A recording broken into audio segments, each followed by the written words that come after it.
Qui pense que la réaction aux incidents dans le cloud est plus facile comparé aux réactions aux incidents sur le site? Bon, je semble être le seul. Qui pense que c'est plus difficile? J'imagine que c'est le reste des participants.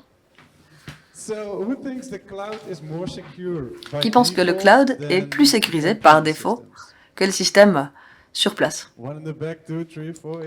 Quelques-uns à l'arrière. Oui, n'ayez pas peur. Il n'y a pas de bonne ou de mauvaise réponse. Ce n'est que votre avis. Vous pouvez toujours le changer plus tard. Plus intéressant, si vous travaillez plus sur les réponses aux incidents dans le cloud,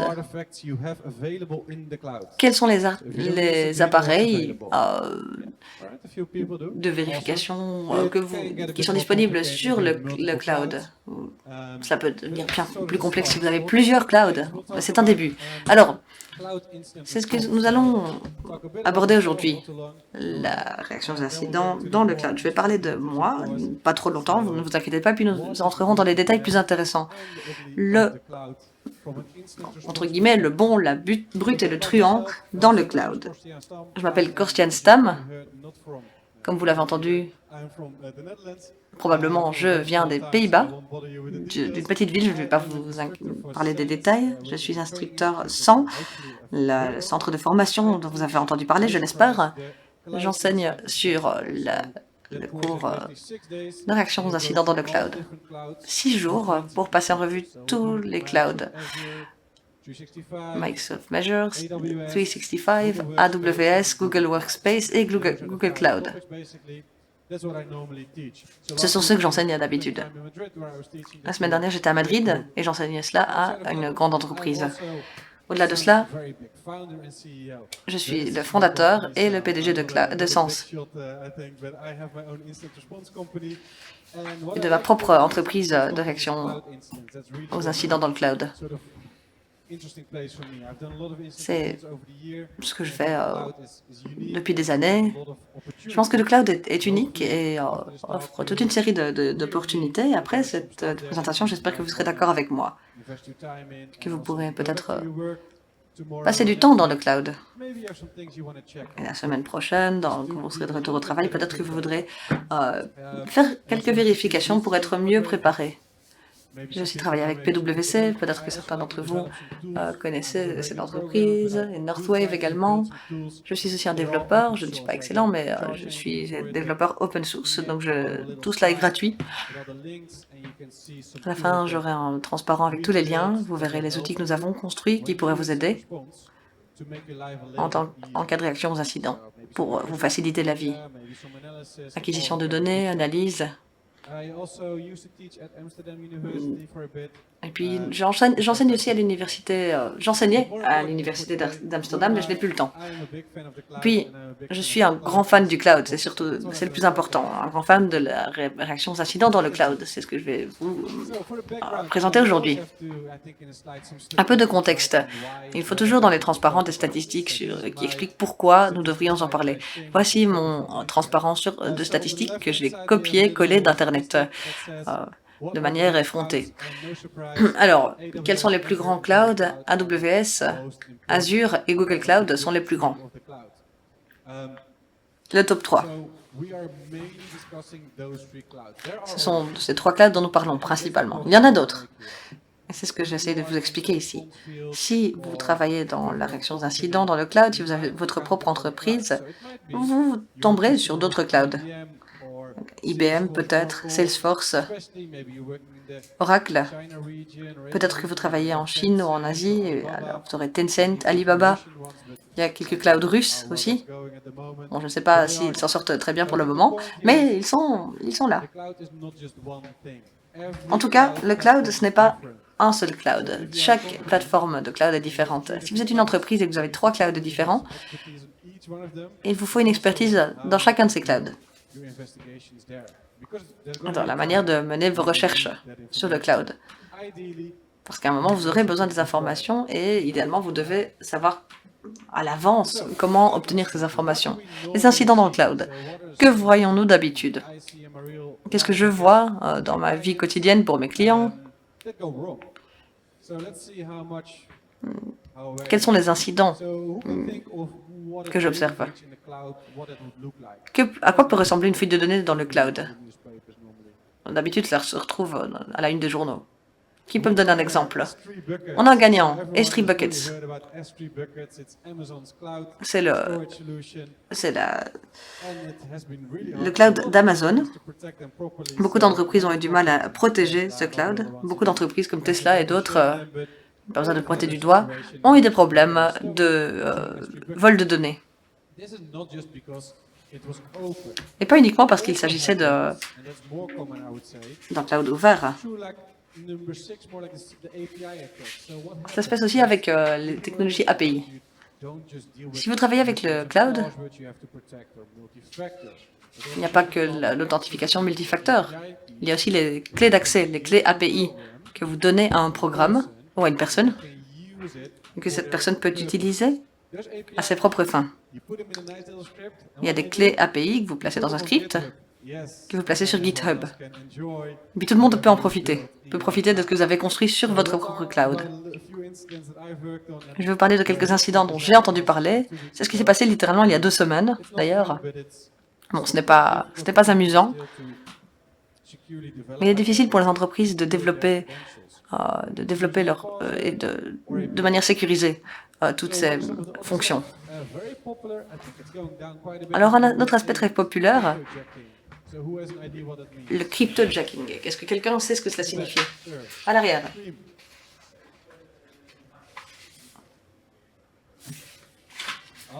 Propos hors micro pour la réponse.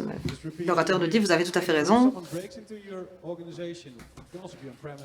Quand quelqu'un arrive dans votre organisation, cela peut être sur le site, mais également dans le cloud, et utilise vos ressources de calcul pour exploiter des crypto-monnaies. Ça s'est déjà passé par le passé, mais aujourd'hui, il existe des mesures de prévention pour éviter que vos ordinateurs n'obtiennent des crypto-monnaies. D'ailleurs, ça ne repart plus tellement. Les crypto-monnaies ont perdu de la valeur, donc ce n'est plus vraiment une option. Voilà le top 9 donc, des incidents dans le cloud. Et l'ordre changera peut-être l'année prochaine, mais ce sera probablement les mêmes incidents. Ça vient d'un rapport de Google. Google Cloud publie des rapports très intéressants. Les statistiques ici sont intéressantes. Quand vous travaillez dans la technologie, on commence par l'accès initial. Donc, du point de vue du méchant, entre guillemets, vous essayez d'obtenir un accès initial à l'organisation, au fournisseur sur le cloud. Que se passe-t-il une fois que cela a eu lieu, une fois que vous êtes entré? Numéro 1, d'abord l'exploitation des crypto-monnaies, comme je vous l'ai dit. Ce qui est plus intéressant et qui a augmenté récemment, c'est l'utilisation de votre environnement cloud pour attaquer d'autres entreprises qui sont aussi sur le cloud ou sur site. Pourquoi? Pourquoi est-ce que les hackers le feraient? Bien, ils regardent le trafic entrant, les adresses IP, le nom de l'hôte. Et si vous utilisez AWS, Google ou une adresse IP Microsoft, il est moins probable qu'elle soit bloquée sur vos paramètres.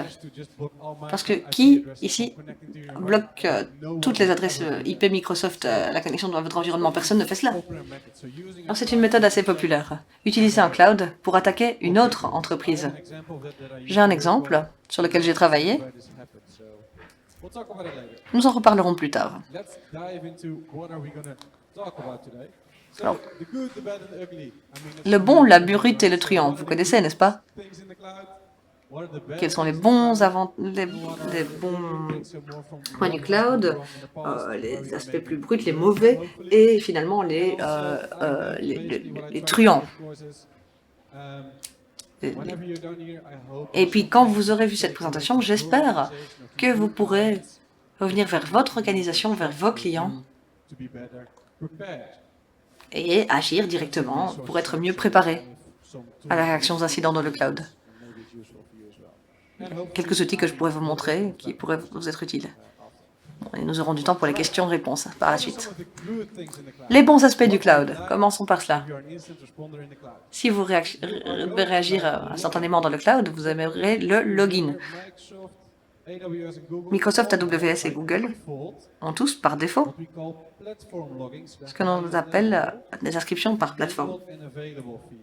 Donc le plus haut niveau est disponible pour vous. Vous n'avez rien à faire. Vous pouvez améliorer cela, vous pourrez améliorer la période de rétention, mais par défaut, c'est déjà présent. Donc disons que si vous regardez Microsoft, ils utilisent un produit, Active Directory, qui contient tous les détails de l'inscription, d'où la méthode d'inscription. AWS maintenant. Souvenez-vous d'un mot. Cloud Trail, les traces sur le cloud. C'est la méthode d'inscription par défaut qui est disponible pendant 90 jours. Vous ne devez pas la payer. Elle est toujours disponible. Google Cloud. Ils ont aussi un autre nom, Cloud Audit Logs, qui est un nom un peu ennuyeux pour moi, mais ça fonctionne. La bonne nouvelle ici, c'est la rétention. Si vous êtes un client Google Cloud, vous avez 400 jours de rétention de la connexion gratuitement. C'est pas mal, non? On s'intéressera aussi aux mauvais aspects de la connexion par la suite. Et puis, la connexion premium. Quand vous êtes sur le cloud, vous avez votre connexion habituelle. Mais peut-être que vous voulez quelque chose de plus. Et c'est possible. C'est ce qu'on appelle la connexion premium. Elle est payante. Certaines des plus populaires que j'ai utilisées, que vous utiliserez peut-être un jour, sont NetFlow Logging, ou des métadonnées sur la connexion à un réseau. Source, destination, port de source, port de destination, protocole. Un système qui essaie de se connecter à un autre système. Cela ne contient pas les contenus de la connexion, mais c'est toujours très utile. Qui a entendu parler de Cobot Strike? C'est un outil très intéressant, n'est-ce pas? Mais beaucoup de méchants l'utilisent aussi. J'imagine qu'ils ne payent pas la licence. Comment est-ce que ça fonctionne? Cobot Strike est installé sur un système dans votre cloud, par exemple. Il essaye de se reconnecter vers son système d'origine pour dire « bon, tout va bien » ou « avez-vous de nouvelles instructions pour moi ?» dans cet environnement. C'est ce que l'on appelle le beaconing. Si vous permettez la connexion premium, vous remarquerez cela. Vous vous rendrez compte qu'un système essaie de se connecter à certains intervalles, utilise une adresse IP étrange. C'est ce que vous pouvez faire avec le NetFlow Logging. Malheureusement, et je vais être honnête ici avec vous, ça ne fonctionne pas pour la majorité des entreprises que j'aide. Pourquoi? C'est assez coûteux, beaucoup de connexions. Si vous ne savez pas ce que vous en faites, pourquoi l'activer? En tant qu'entreprise, il faut vraiment que cela ait un sens commercial d'utiliser NetFlow Logging. Si vous l'utilisez uniquement à des fins de sécurité, si vous ne savez pas ce que vous allez en faire, ça ne va pas. Il faut surveiller toutes les connexions qui se font en dehors d'une certaine adresse IP pour faire rapport sur ces connexions. Maintenant, le Data Access Logging, qui a un nom différent dans tous les clouds. Je ne vais pas vous parler des détails, mais l'idée, c'est que si vous avez des données dans votre base de données RDS, dans votre history bucket, vous pouvez permettre une connexion avec accès aux données. Comment est-ce que cela fonctionne? Eh bien, qui a accédé à mes données? C'est très important, mais ce n'est pas toujours activé. C'est même rarement activé parce que, à nouveau, cela représente beaucoup de données. Si vous avez un serveur web, une base de données derrière un produit populaire, il s'agirait peut-être de millions d'événements par jour. Qu'allez-vous faire de toutes ces données? Ici, vous devez vous demander à nouveau, pourquoi est-ce que je veux cela? Ou peut-être identifier quelles sont les données vraiment importantes dans mon environnement que je veux protéger. Et Si vous voulez savoir quand ces données sont accédées, vous pouvez activer ce système uniquement pour ces données. J'ai mené des recherches et je me souviens, à l'époque où nous avions des centres de données, au bon vieux temps, quand vous vouliez des données de réseau, vous deviez aller au centre de données et entrer dans un serveur physique pour obtenir tout le trafic réseau. Aujourd'hui, en 2 clics, tout cela est disponible. Donc la facilité d'utilisation est incroyable. Quels sont les autres aspects positifs? La relance, la remédiation. À un moment, l'entreprise veut revenir à la normale, et de manière sécurisée, elle l'espère. Alors, quelques activités de remédiation. Donc, trouver une solution à ce qui s'est passé, trouver un remède. Nous avons identifié le problème et nous devons nous en débarrasser. Il existe des options disponibles. Il y a, par exemple, une organisation séparée, un compte séparé que vous pouvez créer et utiliser pour dire, voilà, toutes ces machines dans mon groupe de recherche ou dans mon compte AWS sont compromises, je ne leur fais plus confiance. Alors vous pouvez en créer de nouveaux et nettoyer l'ancien système si vous voulez continuer à l'utiliser. Maintenant qu'il est nettoyé, vous pouvez le déplacer vers le nouveau compte AWS, vers le nouveau groupe de recherche. C'est assez facile à faire dans le cloud. Regardez les clés d'accès. Si vous avez une clé d'accès compromise, il est facile de dire, voilà, je vais désactiver cette clé et faire une rotation. Donc, toutes les personnes qui avaient cette clé, qui l'utilisaient sur GitHub, ne pourront plus l'utiliser. Il n'y a pas que du positif. Je suis un grand fan du cloud, mais il y a aussi des aspects plus négatifs du point de vue de la réaction aux incidents.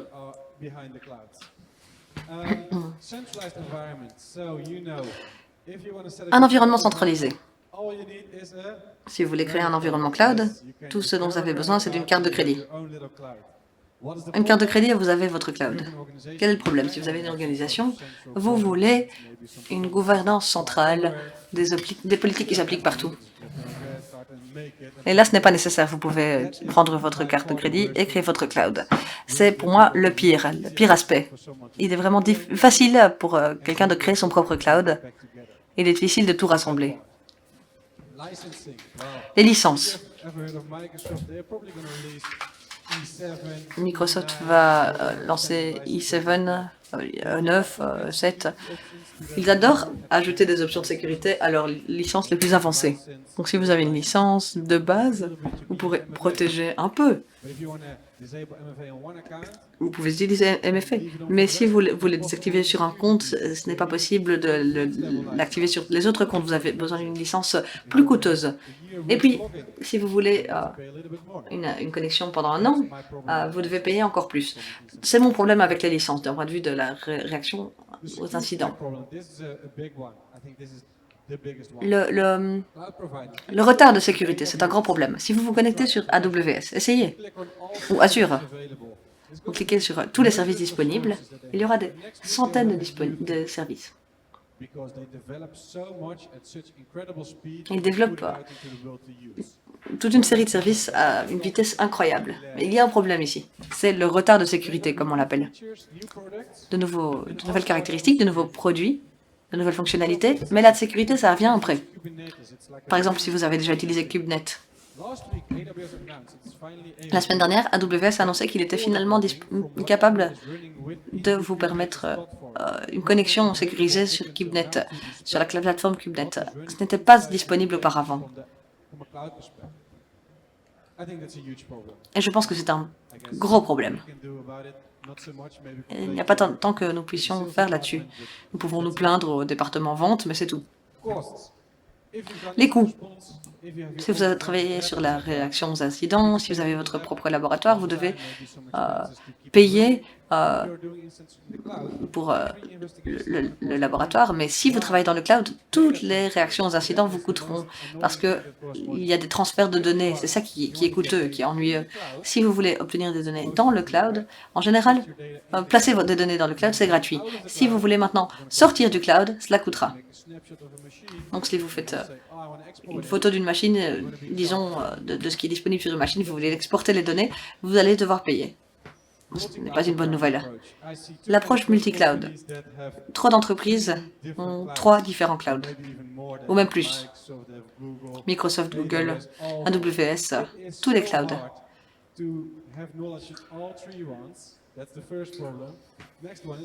Il faut coordonner les 3, c'est le premier problème, et puis il faut des connexions sur la sécurisation du cloud. Peut-être que vous avez des connaissances sur la gestion, mais vous devez aussi savoir aussi les sécuriser. Il y a toute une série d'options disponibles et vous n'avez peut-être pas toutes les informations. C'est un gros problème. Donc ce n'est pas un problème du cloud, mais plutôt le problème des clients qui utilisent le cloud. Je ne vous dis pas d'utiliser seulement un cloud, mais plutôt d'avoir une stratégie. Bon, je dois me dépêcher. Les incidents maintenant. Un incident de crypto-monnaie qui a coûté 6 000 $ à une entreprise parce que toutes les entreprises exploitaient pour les crypto-monnaies. Et combien est-ce que les pirates ont gagné d'après vous? 200 € dans ce cas-ci. C'était un client néerlandais. C'est vraiment peu, mais peu importe pour ces pirates. C'est assez facile à organiser pour eux. Donc nous utilisons le groupe de ressources pour nettoyer le système. Une partie du système n'a pas été touchée. Donc nous pouvons réutiliser le système si on le souhaite. Et puis nous avons travaillé chez Microsoft. Pourquoi le client voulait cela? Sinon, il devait payer toute la facture. Parce qu'il n'était pas sûr que c'était une attaque, etc., etc. Alors, que pouvez-vous faire ici, dans ce type d'attaque? Créer des limites.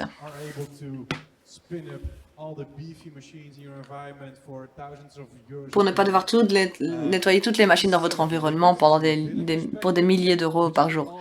Donc, créer des limites, fixer des limites et éviter que cette entreprise qui utilise beaucoup de GPU, beaucoup de CPU, soit utilisée. Cas suivant. Du spear phishing sur Google Workspace. Beaucoup d'entreprises utilisent Google Workspace avec Gmail, Google Drive, etc. Que pouvez-vous faire? Sur Google Workspace, une fonctionnalité très intéressante, je veux exporter tous les utilisateurs, toutes mes données, et cela déclenche une alarme. Pourquoi ces pirates ont fait ça? Ils ont pris les données et ont commencé à essayer de voler les données d'une autre entreprise qu'ils ont essayé de cibler. Donc c'était une attaque chaîne logistique. Entrer dans une entreprise à laquelle fait confiance votre cible et utiliser cette confiance pour entrer. Que pouvez-vous faire? Si vous voulez éviter que vos entreprises, que vos comptes soient compromis, la Multi-Factor Authentication, donc MFA. Et faites-le partout, s'il vous plaît. Donc une option forte, pas de SMS. Utilisez aussi des clés hardware, si possible, si vous voulez être vraiment avancé. Et pour la plupart des entreprises, cela va trop loin. Essayez de le faire si vous pouvez. Cas numéro 3, le plus récent. Les logiciels de rançon, les ransomware, qui arrivent dans le cloud. C'est un gros problème et c'est un problème dans le cloud également. Les pirates essayaient d'obtenir des accès et le seul accès qu'ils ont obtenu était avec 2 clés d'accès vers 2 seaux de données séparés. Ils ont essayé de créer des utilisateurs, cela n'a pas fonctionné, rien n'a fonctionné, mais ils avaient des droits d'édition sur les seaux de données. Donc ils ont désactivé le bucket versioning. Qu'est-ce que cela signifie? Cela signifie Okay, si vous avez un seau de données, vous pouvez avoir des variantes anciennes de ce seau. Ils pouvaient récupérer les données perdues. Une fonctionnalité intéressante. Ils ont désactivé cela. C'est intéressant pour moi parce que je n'avais jamais vu cela dans la vie réelle. Ici, nous avons fait quelque chose d'intéressant et j'espère que vous ne le direz pas aux méchants.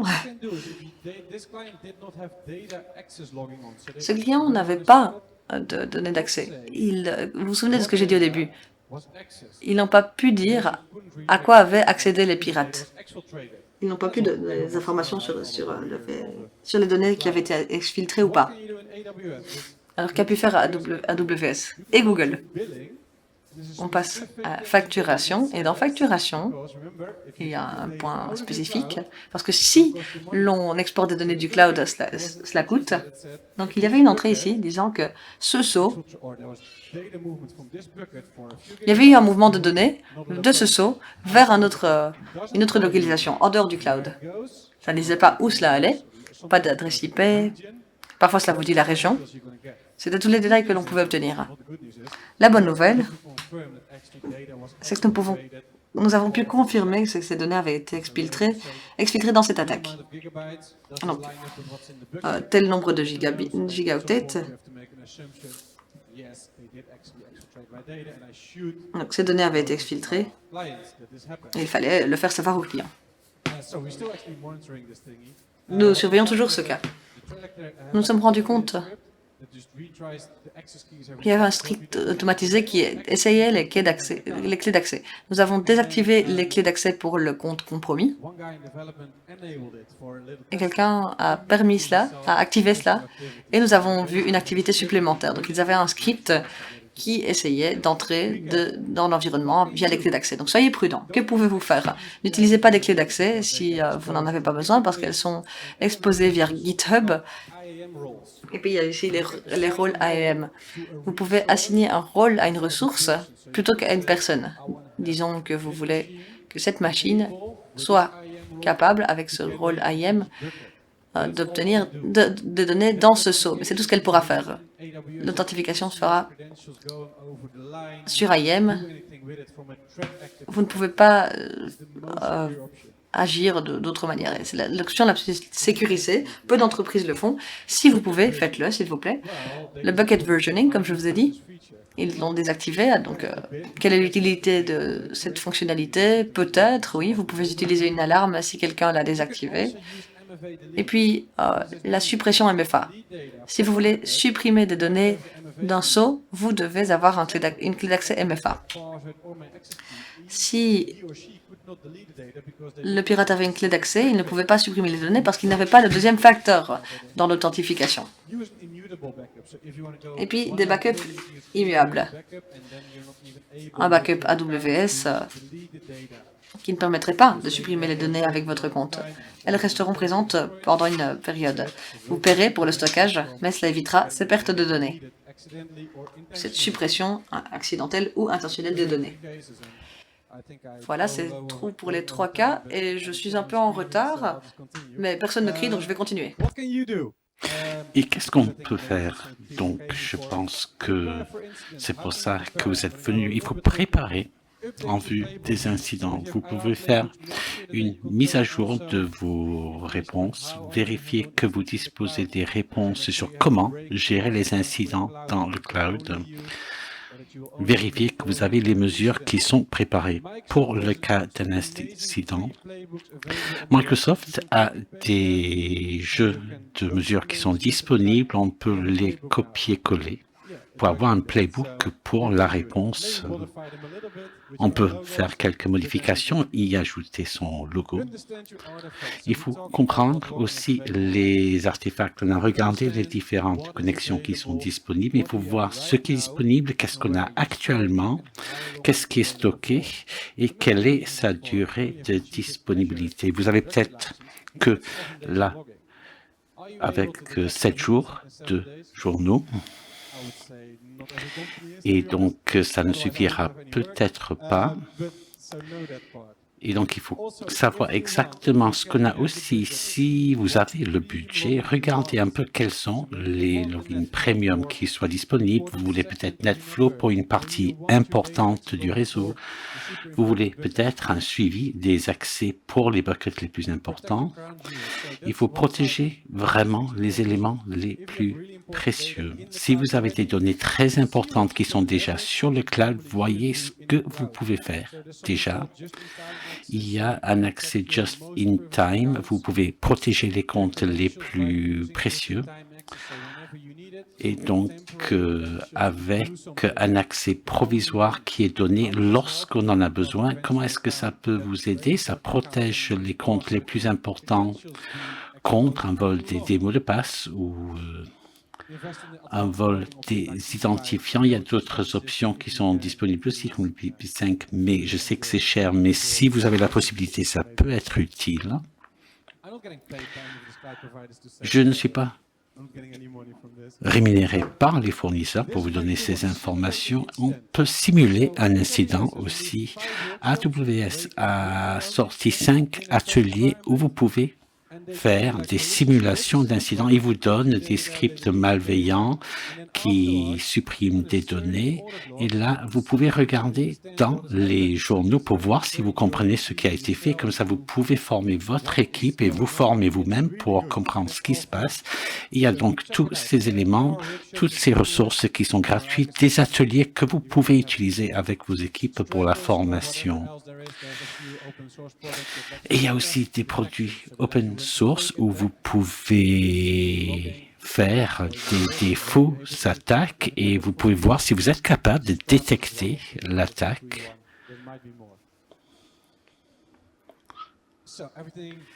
Et donc, vous avez préparé, mais ça arrive quand même, ça peut arriver. Et donc, la partie la plus critique ici, c'est vraiment de mener une enquête et de déterminer l'étendue de l'attaque. Est-ce que vous savez exactement ce qui s'est passé?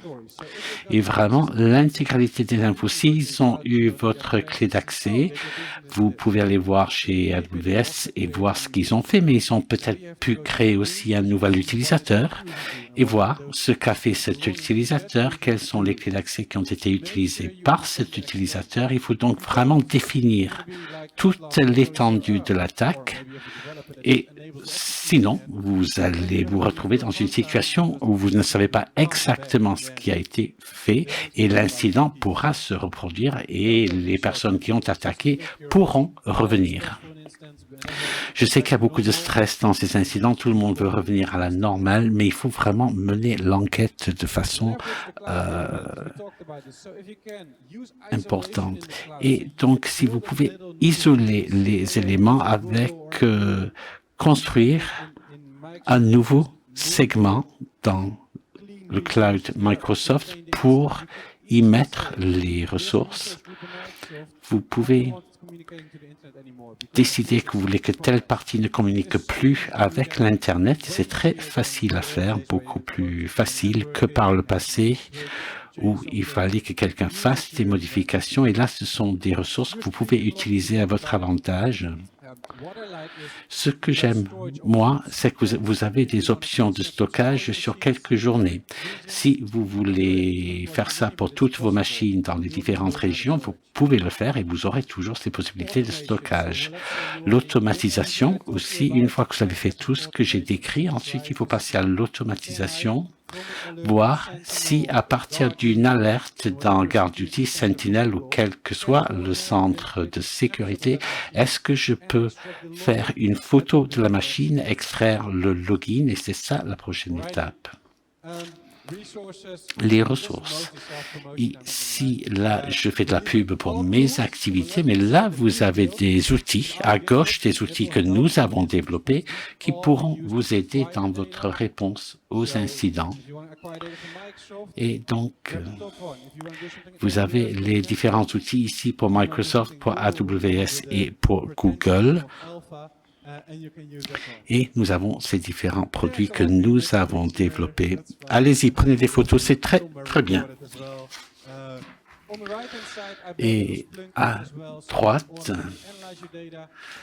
des possibilités pour analyser vos données. Et puis enfin, si vous n'avez pas la chance d'avoir une licence Sentinel ou Splint et que vous voulez essayer quelque chose de gratuit, vous avez les sticks et vous avez Sofelk qui est là, qui peut vous aider à analyser les connexions. Et ici, on va passer aux questions et réponses. Je m'excuse d'avoir un peu débordé, mais est-ce que vous avez des questions à me poser?